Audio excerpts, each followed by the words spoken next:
কানুন অন্ধা হয় শুনেছি, কিন্তু অন্ধা কানুন দেখেছেন কি? অন্ধা কানুন যদি না দেখে থাকেন তাহলে আপনারা যে আদালতে যান, আদালতের জজের সামনে যে মূর্তিরা থাকে তার চোখে কালো কাপড় বাঁধা কেন থাকে?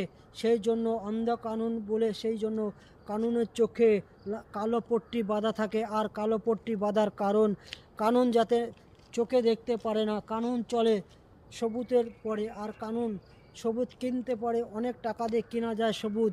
কেউ একটা কাউকে কোনো অপরাধ করে এলে সে পয়সা দিয়ে সবুজ কিনে আনে, কিন্তু অরিজিনালি কানুন অন্ধা হয়। এটা প্রমাণ পাওয়া যায় কোন সময় জানেন?